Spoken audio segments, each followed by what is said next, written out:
কলকাতার চিড়িয়াখানা বলতে সবাই নর্মালি আমরা আলিপুর জু চিনি, বাট আজকে তোমাদেরকে একটা নতুন চিড়িয়াখানার সন্ধান দিতে চলেছি। এই চিড়িয়াখানার নামটা কিন্তু হরিণালয়। ঢুকতে যে টিকিট প্রাইসটা লাগে সেটাই একবার তোমাদেরকে দেখাবো। 50 টাকা করে অনলাইন করবে। আমরা প্রায় 3 বছর আগে এখানে এসেছিলাম, তখন টিকিট প্রাইস ছিল 30 টাকা, আর এখন 2026-এ আসলাম, টিকিট প্রাইস বেড়ে 50 টাকা পার পার্সন হয়ে গেছে। কিন্তু জায়গাটা অপরূপ সুন্দর, সামনের যে গেটটার ডেকোরেশনও সুন্দর, আর একদম ঢুকেই তোমরা এখানটাতে কিন্তু স্ট্রিক্ট কিছু জিনিস দেওয়া রয়েছে, do not plug flowers, do not play loud music, এই সমস্ত যেগুলো রেস্ট্রিকশন রয়েছে। ঢুকেই কিন্তু একদম বাঁ দিকে পাখির সেকশন রয়েছে, আর ডান দিকে পুরোটাই এই জায়গায় ফাঁকা ময়দান, মানে টাইম কাটানোর জন্য। চলো সবার প্রথমে যেটা রয়েছে পাখির সেকশন, সেটাতেই যাওয়া যাক কী কী পাখি আছে। এই কেসটা কিন্তু কালো কাকাতুয়ার, বাট সে কই, হোয়ার ইজ কালো কাকাতুয়া?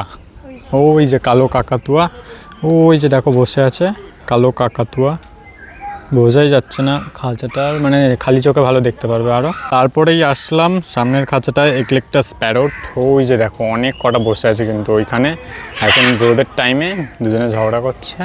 পাখির সেকশনটা কিন্তু মোটামুটি ভালোই, মানে চিড়িয়াখানাতে যেটা প্রচুর পরিমাণে ভিড় থাকে, এখানে তোমরা একেবারে ফাঁকায় ফাঁকায় দেখতে পারবে। এখানে যেটা ইন্টারেস্টিং একটা জিনিস দেখলাম, জিরাফ দেখার সাথে সাথে তোমরা কিন্তু নিজেদের হাইটটাও বেশ মেপে নিতে পারবে। কলকাতার সারা জায়গায় এত ভিড়, এত মানুষ, এত ক্রাউড, বাট এই জায়গাটা আসলে তোমরা একটু শান্তভাবে ঘুরতে পারবে। এই চিড়িয়াখানার সব থেকে একটা মোস্ট বিউটিফুল জায়গা হচ্ছে এই জায়গাটা, যেখানটাতে তোমরা আসলে ফটো তুলতে পারবে, আর এত সুন্দর একটা ডেকোরেশন করা আলাদাই লাগছে।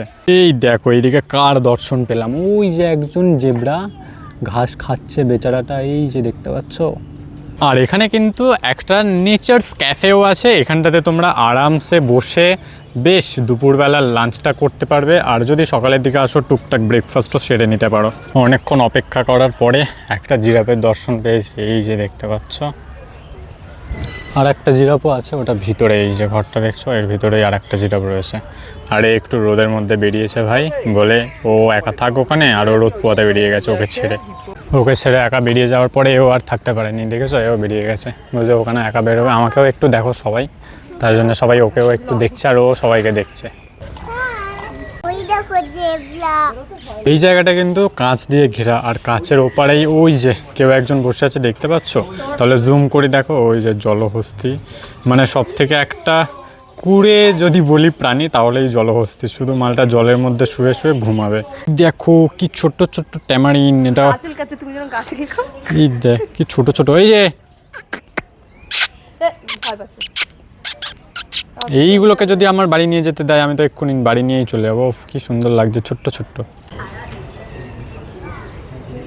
প্রজাপতির মতো দাঁড়িয়ে আছে। আর এই জায়গাটায় হরিণালয় নামটা হওয়ার পেছনের কারণটা হচ্ছে এই যে শুধু দেখো কতগুলো হরিণ, এই দিকেও রয়েছে অনেক কটা হরিণ, এই দিকে কতগুলো হরিণ দেখো। যে জায়গাগুলো দেখছো এই জায়গাগুলো কিন্তু এখনো পর্যন্ত ফাঁকা আছে, মানে খাঁচা তৈরি করা আছে, সেই পরিমাণে জীবজন্তু বা কিছু এখানে এখনো আনা হয়নি। এই জায়গাগুলো পুরোটাই যখন আনবে আরও অনেক জীবজন্তু কিন্তু তোমরা এখানে আসলে দেখতে পারবে। এই ছিল আমার আজকের ভিডিও হরিণালয়। জায়গাটা কেমন লাগলো অবশ্যই তোমরা কমেন্ট করে জানিও। চিড়িয়াখানাতে তো তোমরা সকলেই যাও, বাট এই নতুন চিড়িয়াখানায় অবশ্যই একবার 50 টাকার টিকিট কেটে ভিজিট করে দেখো। টিকিট প্রাইসটা একটু বেশি, বাট এখানে একটু নিরিবিলি পাবে, ফাঁকা জায়গা পাবে, আর নতুন নতুন জিনিসপত্র এক্সপ্লোর করতে পারবে, এটাই। আর মোটামুটি জায়গাটা এখনও অনেক পরিবর্তন হবে, মানে অনেক কিছু আসবে, অনেক খাঁচা বাড়ছে, অনেক বড় বড় কেজগুলো আনছে, তো জায়গাটা কিন্তু আরও অ্যাট্রাকটিভ হতে চলেছে। তোমরা যারা ভাবছো এই জায়গাটায় তোমরা আসবে কিভাবে, তাহলে তোমরা যারা বাসে আসো তারা ইকো পার্কে নামলে ইকো পার্ক থেকে ম্যাপে সার্চ করে নেবে হরিণালয়, আমি ডেসক্রিপশানে দিয়ে দেবো একদম ম্যাপের এক্স্যাক্ট লিঙ্কটা, তোমরা সেখানে ক্লিক করলে একদম লোকেশানের জায়গাটা পেয়ে যাবে, কোথায় লোকেশানটা। আর এমনি নর্মালি ইকো পার্ক তো তোমরা কলকাতা সকলেই চেনো, ইকো পার্ক যেখানে শেষ হচ্ছে তার একদম পর থেকেই কিন্তু এই হরিণালয় মিনি চিড়িয়াখানা, এটা অ্যাকচুয়ালি কলকাতার মিনি চিড়িয়াখানা বলতে পারো, বেশ ভালো জায়গা, অবশ্যই ঘুরে যাও। আর টাটা বাই বাই, দেখা হচ্ছে পরের ভিডিওয়। দিল খুশের সাথে থেকো, দিল খুশ রেখো।